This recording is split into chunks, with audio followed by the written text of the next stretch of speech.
So I wanted to take a moment and post my thoughts on this Donald Sterling situation with the Los Angeles Clippers. Today's April 29th, 2014, so it's been a day or two since this whole scandal has started. But there's so many things to say.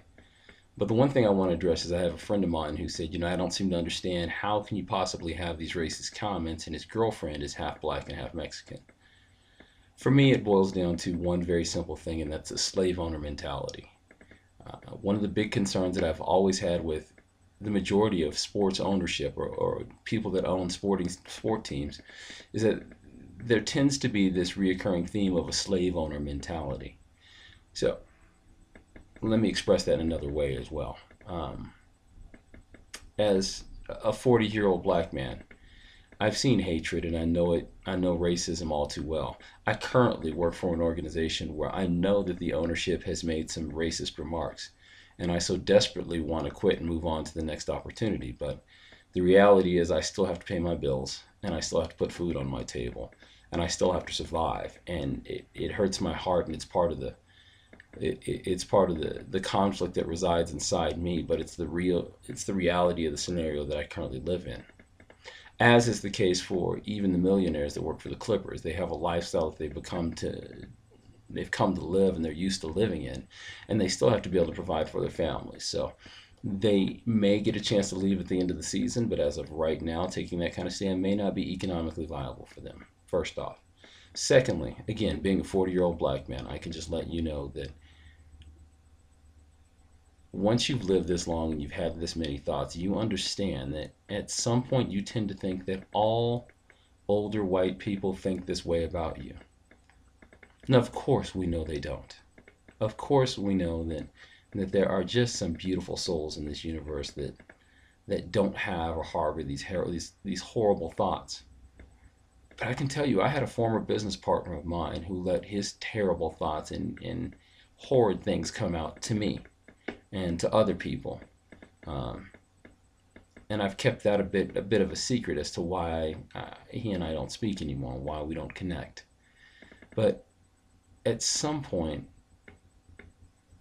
the rich Caucasians in this country are more than happy to have you around and profit off of your talent, off your skill, off your athleticism, off your ideas, off your personality, off your brain, off of your energy, off of any of that. They're certainly more than willing to profit off of it. Much like slave owners were more than willing to profit off the backs of slaves. They certainly don't have a problem with sleeping with whom they deem to be beautiful, sexy, attractive, whatever women. And that's exactly what this young lady falls into the trap of. She's sleeping with and putting herself in a position where she is connected to this man who is sexually drawn to her, and she's doing it for what I would assume is financial purposes, and no one's been able to address that or been willing to address that piece of this entire process. But the pain that I think comes from this is the way that this perpetuates racism for all of us.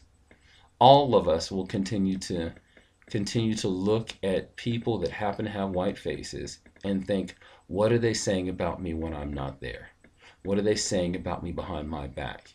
What are they saying in conversations when there are no minorities around? Now, I let my brain go through that and say, there's so many good people in this world, and you do not want to paint an entire race with the brush of one ignorant imbecile. That's the facts. But it still allows the thoughts to go drifting through my mind, and they stay there because situations like this keep coming up. And then the additional piece that goes into that is that his fellow owners in the NBA have known about this for years, and none of them stood up to put a stop to this. None of them stood up and took a stand. The result is still this, that Dr. King said, an injustice anywhere is a threat to justice everywhere. That's one of my favorite quotes. But a more popular quote that we don't pay attention to as much is that in Dr. King's dream world, in his I Have a Dream speech, he had a dream that we will all get a chance to be judged by the content of our character. Whatever comes to him needs to come to him based upon the content of his character. He needs to suffer greatly for his actions. And if that means that there needs to be a staged walkout, if that means that everybody needs to take a step away from it, if that means that we all exalt the pressure that we need to on Adam Silver and the rest of the NBA to get rid of this archaic mentality, no matter how many billions of dollars this man has, then that's what we need to do. We need to make sure he gets a chance to live up to the content of his character, and that we put an end to an injustice somewhere so that justice can thrive everywhere. Blog day number 1, James. Peace.